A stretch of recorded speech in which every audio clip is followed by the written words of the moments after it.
to the K-Texas Abilene Reporter News City Council debate. Campaign season in full effect, and tonight our sights are on the city of Abilene. Good evening, everyone. I'm Will Jensen. And I'm Veronica Soto, and we're also joined by Greg Jacklowitz with the Abilene Reporter News. And of course, we get to meet the candidates for City Council Place 6. They are Ron Constantine, Travis Craver, Jessica Cantu, David Turbeville, and Charles Byrne. So we'll begin tonight's debate with opening statements from each of the candidates. We'll go in order as their names appear on the ballot. So, Ron, we'll start with you. Hello, my name is Ron Constantine. I'm 47 years old. I have an associate's degree in industrial management, and I have a degree of Bachelor of Applied Arts and Sciences from Abilene Christian University. I've lived in this area since 1981. I started the Abilene City Council Watchdog Group. I'm a spoken word poet. I've been on radio and internet for the last couple of years. I've been interested in politics and political science for longer than that. All right, thank you. And Travis? My name's Travis Craver. I would appreciate your vote for Travis Craver, Place 6 of Abilene. My wife and I, Caroline, we've been in Abilene since the year 2000. We have two children, Leia Savannah, who is 5 years old, and Linus, who's 3. I went to Hardin-Simmons for my undergrad as well as my master's, and I went to Baylor for my PhD in spiritual formation. I've been a member of Abilene since 2000, serving on boards such as the Young Professionals, the Day Nursery of Abilene, along with Planned Parenthood, as well as the Heritage Parks Board. I would appreciate your vote. I love Abilene. It's done so much for me and my family, and that's why I'm running for Abilene City Council, Place 6. Jessica, your introduction? Hello, my name is Jessica Cantu. I have lived in Abilene for over 27 years. I am the store manager at Pier 1 Imports. I have grown up in business. I've done business my whole life. So this is very exciting for me to take that business aspect into the area of running for city council. I do have 3 children that were born here. They go to school here. This is where we call home. I am passionate about serving our great city and uniting, bringing different cultures together, bringing people from all different faiths, and I hope that I get your vote for Abilene City Council, Place 6. David? Hello, Abilene. My name is David Turbeville, and I'm running for Place 6 as well. Me and my wife have lived here for approximately 4 years. I have 2 wonderful children.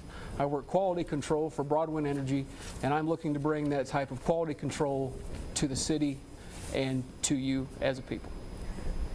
All right, thank you, David. And Charles? Thank you. My name is Charles Byrne, and I'm running for City Council Place 6. I'm someone who's been in Abilene since 1999. I have 2 sons that graduated from Abilene ISD. I am a former U.S. Navy veteran. I live on the south side of Abilene. I believe in cutting taxes, getting government out of your way, and also I believe in speaking for the people of Abilene and doing what's right for the city of Abilene.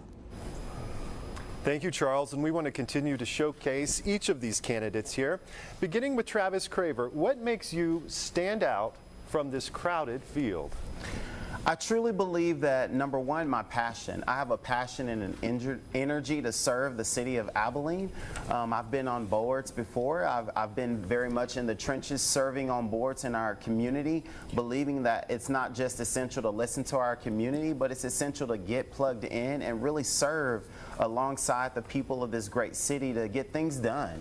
And I believe I bring a lens, I believe I bring a perspective to truly aid in pushing our city forward and the great things that we're doing, but to continue to push the pendulum down the road to keep getting things done in a way that benefits all citizens of Abilene. Jessica, same question to you now. All right, well, the obvious thing would be I am a female. If you look at our board, there's not another woman represented here, and so I bring a perspective of the Abilene woman. I am a mother, and I bring that perspective as well. So that's one thing that my opponents cannot say, and so I hope to represent not only just the women, but everyone in our great city. And again, like I said in my opening statement, to bring my customer service skills, to bring my passion for our city. I want to see Abilene thrive and grow and be the best that it can be, and I hope that I can offer that through servant leadership. Jessica, thank you. And on to David. My perspective is one of the blue collar kind of worker. I just came from work and I put on this nice suit, and as soon as we get done here, I'm going to go back to work, and I work 60 hours a week, sometimes 70, and the hard work that I do there, I'd like for that to transfer to the city council and to work for the people and to listen to what you have to say and try to fix the problems that may come up. Charles, what sets you apart? One thing that sets me apart amongst my opponents is that I block walk on a daily basis. I've touched 7,000 doors. I've also been involved in city government for the past 12 years. I've gotten 2 people elected on the city council. So I attend meetings. If I can't do that, I'm watching it work because I work for Sign-Tex here in Abilene. So I bring a different perspective than most. Talking to voters on a daily basis is what sets me apart from everyone else. Okay, and Ron, we'll finish this question with you. I've been involved in Abilene politics in quite some time. I started the Abilene City Council Watchdog Group a couple of years ago, which at the time was the largest municipal watchdog group in the country on Facebook. I've been watching and involved observing since about 2005, and I've interviewed probably 3/4 of the people that have sit on the Abilene City Council since then, and I just want to make sure that everybody has their own perspective understood, and sometimes when they may not share that perspective, I try a little bit harder to make sure that I understand. So let's get to some issues. Let's start with the downtown hotel. A lot of people believe that it's going to be the catalyst for economic development. What are your thoughts on that? Let's start with Jessica. Okay. I agree. I think that, economic growth and development in our city is essential for propelling Abilene to the next stages that we want to see for our community. I hope that our community gets behind this proposal and is able to vote in favor of it. And I definitely am in favor for it and want to see it cause Abilene to thrive and to grow. David? I would tend to say yes. I think it would be a great thing to see downtown and a great place to stay at. I'm still slightly on the fence about whether or not it would be as successful as people are saying it would be, but I say we do it and we take that chance. Charles, what do you think? I'm not against the downtown hotel. What I'm for is infrastructure and safety in the city of Abilene. I believe that our infrastructure in Abilene is something that is falling apart. I believe that under the streets, the piping is old. I believe that our streets need to be, they're in disrepair. Crime is up in Abilene, and we need someone on the city council that can lead and bring people together to solve the problems of Abilene. That's what I believe. Great. And Ron?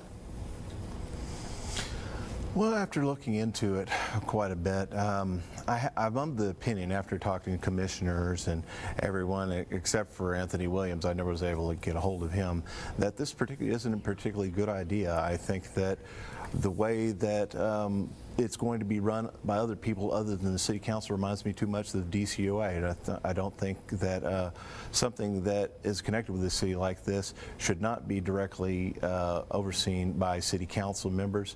Also, I have certain questions about its viability. There's certainly enough existing hotels and motels all around the city, and if I understand, 2 more are being built. And frankly, I'd really like to see the city of Abilene spend money on human beings instead of buildings. And Travis? I absolutely believe that this hotel is going to be an incredible opportunity for not just economic growth, but for growth for other businesses in the surrounding area. There's a 7% hotel occupancy tax that's going to be allocated for the hotel, as well as the 8% that the state has already designated for us to use. And so we either use it or lose it.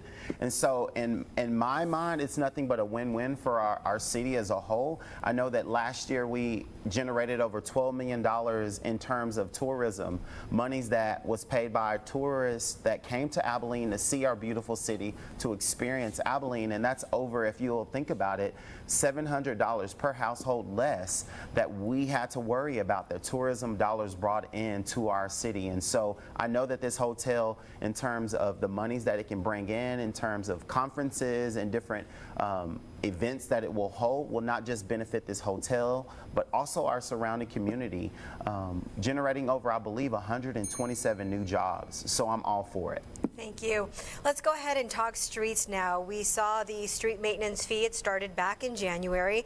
In your opinion, what else needs to be done to ensure that our streets never get this bad again? And we'll start with Mr. Tuberville. Well, first off, we have to fix the problem as it stands now, the many holes and potholes and wears that we have in the roads. I would suggest that we look at different forms of types of asphalt, things like that, something that will perhaps flex with the road, with the traffic, and also be able to last much longer so that we don't get in such a large hole as we are now. Okay, thank you. We'll move on now to Jessica. Okay, so I believe one of the things that we need to do is we need to ensure that when we are allocating money through bond proposals or increasing taxes, the money that we raise for these items, we need to manage that for those items. So if I'm elected for city council, I just want to ensure that what we are telling our taxpayers that we're going to take money for them from, that we are going to put those to those causes. We also need to look at the grander scale of preventative maintenance for long-term use, and looking into the future of what it's going to take if we are growing our city, what it's going to take to sustain the roads. And so just looking at different opportunities, different avenues that we can make sure that we are putting a big investment into something that's important to every single citizen in our city. Thank you. Charles? I believe that the water maintenance tax, it is a tax, it's not a fee, and I believe that the citizens of Abilene are taxed to the hilt. We see people leaving Abilene to go south, east, and west because they're taxed. I think that the streets have been kicked down the road for far too long. I want to be someone that will be on the city council that will lead in this area. I'm passionate about streets. I think that we can do a better job than what we've done. The problem of raising taxes is a bad idea, and we just need someone up on the city council that will lead and not just talk about streets, not just pass bonds to raise taxes. We need someone up there that will lead, as I had stated. Okay, thank you. Ron? As far as the pothole issue is concerned, I went to the State of the City address, and the mayor said that he's allocating, I think he said $7 million to this problem, and I understand that there are already programs in place to address this. Frankly, I really would rather, instead of seeing city money spent on holes in the ground, I'd like to see the city honor their obligation to our Abilene Police Department, our Abilene Fire Department, to the employees that aren't paid by the city. The city seems to take a lot of interest in inanimate objects. We need to honor our people first, because if there's no people, what difference does it make what the buildings, the roads, or anything else look like? We need to honor them first, not something that is going to be there no matter how we treat them. Thank you. And lastly, Travis? I think in order for us to make sure that the streets never get this bad again is just first and foremost doing our research, seeing the longevity of how our streets will last, as well as making sure that we allocate funds that are used specifically for our streets. I think education is key, knowing exactly how long specific asphalt and coverings will last, but as well as making sure that the funds that we designate to take care of our streets, to take care of our potholes, are being used for that specific purpose. And I am someone that is willing to do the research, is willing to have the conversations, the hard conversations, and making sure that the funds that we're designating to make sure our streets are taken care of, not just for this generation, but for generations to come, is used specifically for that. And now we go to a question that has to do with the candidate for the Place 5 race. Do you think Kyle McAllister should have resigned over his controversial social media posts? Yes or no, and why? You'll each have 30 seconds to weigh in on this question, and we start with Charles. Yes, I think someone that holds that office should be held at a higher standard. And that's all of us up here on this panel as well. Facebook, social media, conversations. I just think that someone that holds that position should not be making those types of posts. And it bothers me in a way because those people come in front of him on a daily basis. And my problem with it is, will they get a fair shake in this process? So yes. All right, we'll just go down the line here. David? First off, yes, he should have been. It should have gone into effect. And I'm tired of answering this question, but I will say that yes, and the reason why would be because he didn't live up to his commitment to the people of Abilene. He didn't treat them with respect, and that's all I have to say about that. Okay, Jessica? Okay, I do not believe that he should have been fired, but I do not agree with what he said and how he represented our people. Now, the thing is that these were posts that were done prior to him being put into the position. So, yes, he should still be held accountable, especially being in a leadership role over, our city and over all different types of people, different cultures, different ethnics, different, different classes of people. And so there is an accountability that should have been set in place for him. I think that that's something that our council should have addressed. Okay, Travis, your thoughts on this? I know that the council had in place some bylaws and governances that were set up in terms of the censorship, and do I think he should have been censored? Absolutely. Do I agree with the statements that he made and that were posted? Absolutely not. I was offended, but I think it's time to move forward. I think that we need to make sure that we're representing all citizens of Abilene, and we're understanding and hearing from every citizen. And so as I move forward, I want to make sure that every voice is given an opportunity to have a seat at the table, but more importantly, that we're moving forward and we're doing what's best by every citizen. Okay, and Ron? Well, as a person that's I've probably spoken on over 1,000 internet radio programs over the years, and I understand that sometimes things get said that really aren't meant. I felt a little offended about it. I think the censorship might have been important, but I think the bigger problem with Kyle McAllister, he just seems to be a bit out of touch. For instance, when he said there are no homeless in Houston the other day when we were at our other forum. I just think that maybe he's not really in touch with all of Abilene. Okay, we'll go to another question. This time we'll start with Ron. So there's do you agree with this new city ordinance that prevents people from standing at certain busy intersections, in essence eliminating panhandling at those sites, and why? Well, Luke 11:46 says, "Woe be unto you, givers of the law, for you place burdens on other men's backs that are difficult to bear, yet you yourself will not lift a finger in assistance." I don't see this as something that's going to help somebody that's in that predicament, whether they're legitimate or they really are in need.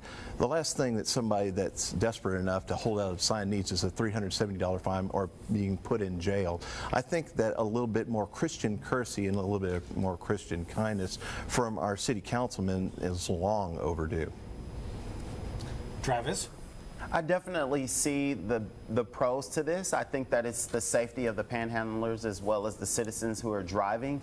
But I would often bring to the table maybe just seeing exactly what can we do to address why they're even there in the first place. Not just leaving this up to chalking it to it being a fine for those that are panhandling, but what can we do as a city to wrap our arms around these people who are out there panhandling and feel like they have no other way? What can we do to find the systemic problems that brought them there to be on the streets in the first place? And so for me, I think it's beneficial. I think it keeps those that are driving as well as those that are panhandling kind of in a way that makes our city as safe as it can be. We'll continue down the line to Jessica. I understand the need for passing this ordinance, looking at the safety of the panhandlers as well as looking at the safety of the drivers. It has not violated their freedom of speech in the fact that they are still able to panhandle. They just can't do it in certain locations. My viewpoint on this is that I want to see what can we do to help them. You know, again, what problems have caused them to get into that situation. You know, I want to try to get them off the streets altogether. I know our mayor did a great job of getting the disabled veterans off of the streets from being homeless. Now I want to see us taking that another level and getting others as well. David.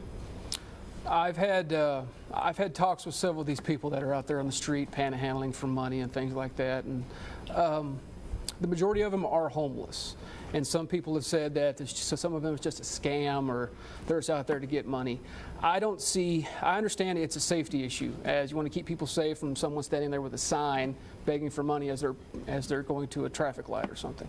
But at the same time, when you charge people more of the exact same thing they don't have, it doesn't solve the issue. So yes, I think we need to go out there, we need to talk to these people, find out why they're there and try to help them get off the street rather than pass some law just so that if they can't pay it, they have to sit in the jail for a couple of nights to sit it out, and then they get out and it starts all over again. And Charles. I want to applaud the mayor as a veteran to get the veterans off the street. Second, as you know, there was a gentleman in Abilene, his name was Bob, and they had taken him off the street, and he ended up at Hope Haven. They had gotten his driver's license, they had gotten him all the documentation that he needs to get through daily life. I think that's what we need to do. We need to partner with our local nonprofits like Hope Haven and other entities, not throw them in jail, because we all know they can't afford the fine. We need to break the generational cycle of homelessness, drugs, and things of that nature. The problem is not what type of fine you can give these people. What we need to do is figure out how we can help them in the mental health aspect. In working with Hope Haven, I think that's a great organization that worked with Bob to get him, and now he's in his own apartment. Okay, thank you. Now we're going to make things a little different now. We're going to let you decide on what question you would like to ask and who you would like to ask it to, and you're going to have 30 seconds. You could choose to do that, or you could talk about something that you haven't had an opportunity to bring up, and we're going to go ahead and start coming down with Ron. Well, I hadn't really prepared for this. Really, the only statement I like is the last forum that was held, I wasn't invited to. I certainly would have come if I'd known that was going to occur.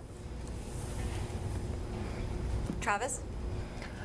I just want to once again just tell you guys out there, the viewing public, I'm very passionate about serving you guys. I feel as a city council candidate, I'm someone that is willing to have tough conversations, but is someone that's willing to get things done.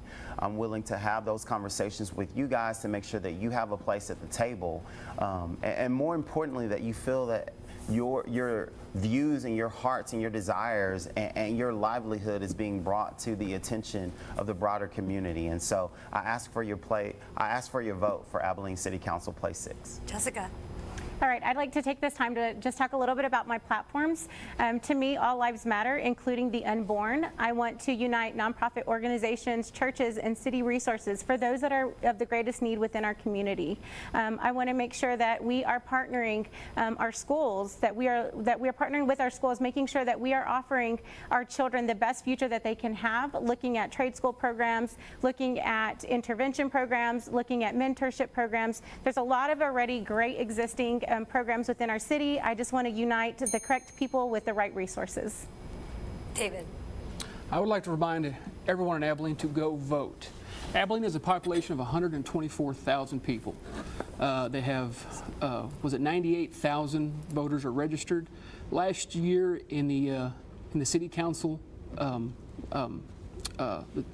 the run, there were 10,000 of you that voted.